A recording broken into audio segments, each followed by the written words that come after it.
Hello there, boys and girls, children of all ages. I'm George Francis. Today is July 2nd, 2023, and we're at one of my old radio stations I used to work at, AM 800 WPJM. Now, this is a response to a video that I had seen on Facebook by another good friend of mine, Bill Love. And Bill Love, back in 1973, got his first radio job. So anything that came after this building was because of this building. At that time, there were different call letters at the time. It was WEAB, which was owned by a guy that ran a newspaper here back in the day. So back in 1949, WEAB signed on the air with a little 200-foot tower in the backyard, and sometime later changed hands and turned into AM 800 WPJM. So I will try to link his video down below. But meanwhile, I'm going to try to relive some memories and walk down memory lane as we walk into the building. So let's check out the inside of this building. So as you came up to this building, you had these two white doors. They were twin doors with skylights on both sides and one above. And then you'd walk in and you were greeted by this army green room right here. And right here was reception. There was like a little desk here and a phone, and there was like a couch and things. So, like Bill Love, I came in here somewhere in the 90s and sat down and waited to see the program director to see if I could get another radio job. And so, sat on the couch here and went to this room right here, which was, at the time, the general manager's office / program director's office. And this was Pat Gwynn's office. Back in Bill Love's day, this used to be a big conference room, and they would double, microphones and things in here so they could have like a third studio. But this is where I got my job here at WPJM, Pat Gwynn. And we got 3 glass windows here, as you see. This right here is the AM studio, and I got a story about that window that you'll probably love. And so this comes into his office. This right here is the production room / another on-air live studio. I used to have a pastor that would come in and do like a 30-minute broadcast during lunch or whatever, and he would do his church broadcast from here. And then behind there, it was the transmitter. So this is the transmitter room right here. And you had, grooves in the floor where stuff would go. So let's walk back over here and tell a funny, huge, hilarious story about this window. Before I came here, this was AM 800 full gospel radio, and we changed it into a miniature model 2.5. We played Billy Joel, we played Eurythmics, we'd do all kinds of stuff. Yet we tried to stay true to the station. We'd have a noon show that was Virginia Turner, and she would do gospel time from this studio. Well, after gospel time, we all worked all the time. We worked mornings, so I did a morning show here. I switched from mornings to afternoons. And so at noon, we would do obituaries with a cart machine of Myrtle playing organ music in the background. And we're supposed to be, really respectful and not laugh and things like that. Well, Pat Gwynn and I had a conversation in here about people laughing on the air, and I would tell him, that's not going to happen to me, I'm a professional. So I was in here playing the Myrtle tape and saying, Mrs. Etta Mae Johnson, 79, of Greer, South Carolina, passed away at her home. And as I look out of the corner of my eye, the blinds are lifting up on this window. And as I finished that obituary and start another one, I look up and I realize that Pat Gwynn has completely tore his pants down and he's pressing his butt cheeks up against the studio window while I'm trying to do obituaries. That's the type of stuff that we used to do here. And yeah, I had to turn the mic off for a second and laugh just a little bit, but that's that. So as we walk through this labyrinth here, this was another sales office. We had like 3 or 4 desks in here, and all of us would call. We would do cold calls about trying to sell commercials out of this room. Now down here is the air conditioning and heating room. This is where the air conditioner and heater and stuff was at. And as you can see, there's the vent that goes out to the compressor out there. This was where you would put on a long record and run to this room. This was the man's bathroom. This is the woman's bathroom. And this whole building is cinder block, so there was a cinder block wall, of course.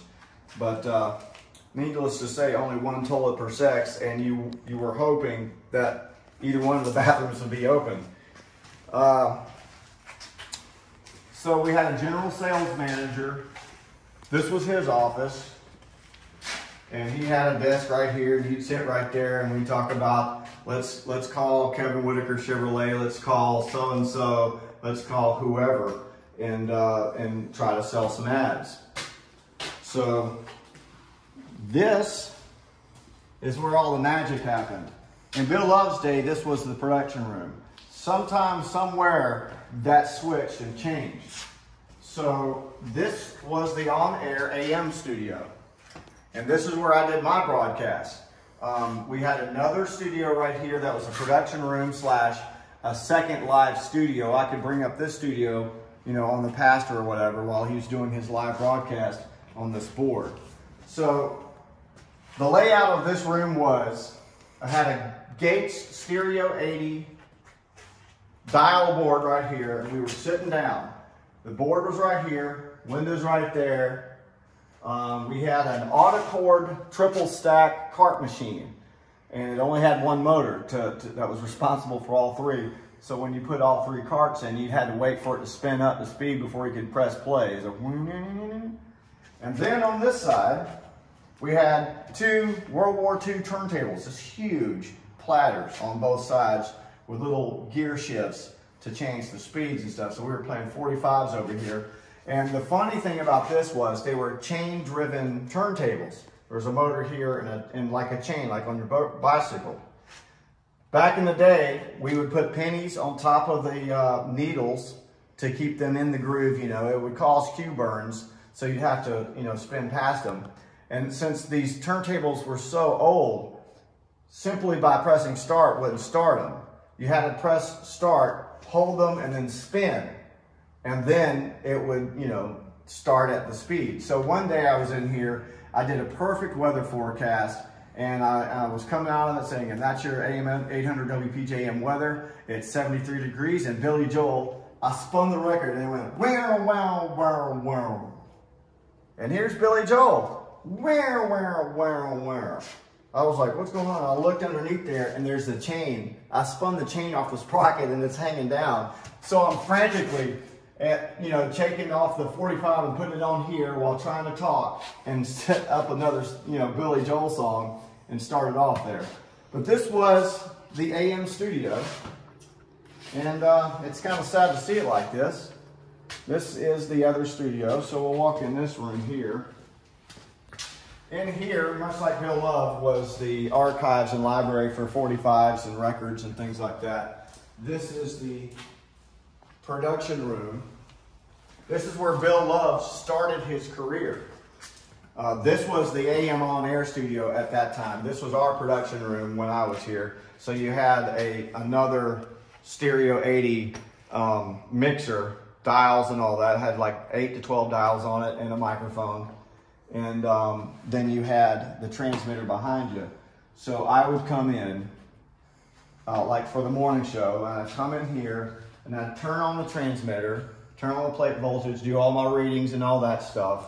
And then I would tune in this car radio looking thing that was hooked up to a giant dish in the backyard that would tune in South Carolina network news. And so what I would do is I would sync all the clocks in here so we wouldn't get that little audible, you know, 1 second tone before the newscast started. And then I'd tune it in here. But this was the big, just a huge, huge transmitter would sit right here. There ain't no telling how many x-rays was coming through this thing. But this was the second studio. And of course, you know, in Bill Love's day, it was his on-air studio, and they had a separate studio in there where they ran some microphones and things. I think they came out of one of these holes in the wall. But as you see, you got the trench that hooks everything up and everything. And I believe it probably went out that direction. It probably, since the transmitter was in here, I'm sure it probably came out there.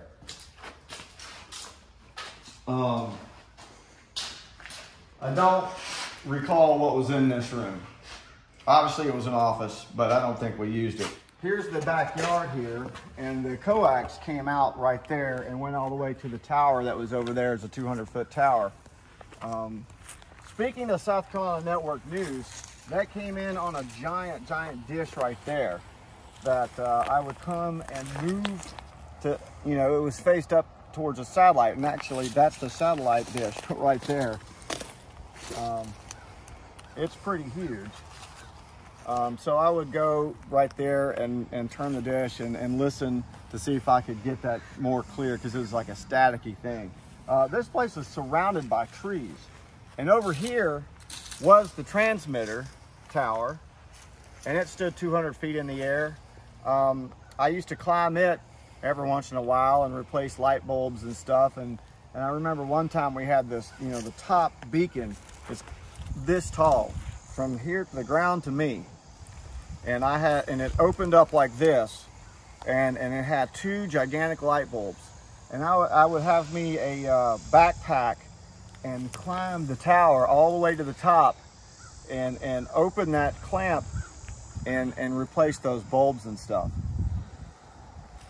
OSHA nightmare. Never would happen today. I didn't have any protection of any kind of, you know, tied off or nothing. I think at one time I did get me a belt that was just kind of a, you know, I don't know, but wouldn't have saved my life if I would have had a misstep. So that's the building. It's totally different now, but it looks the same inside. When people like me and Bill Love that's worked in this building actually look at these rooms, we still see, you know, the studios and all that.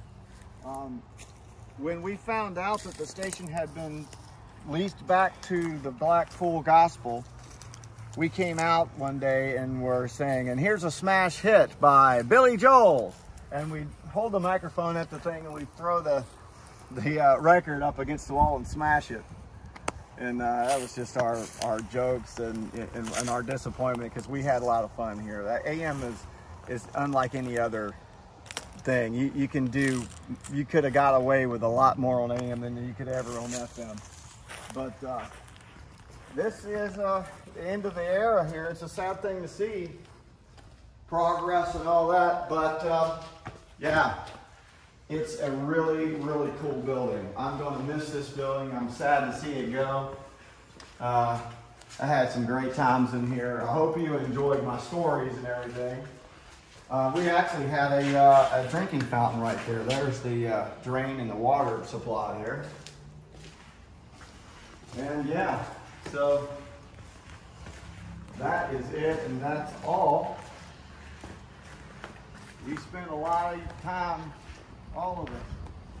Let's see, I think it was Byron Garrison and Virginia Turner,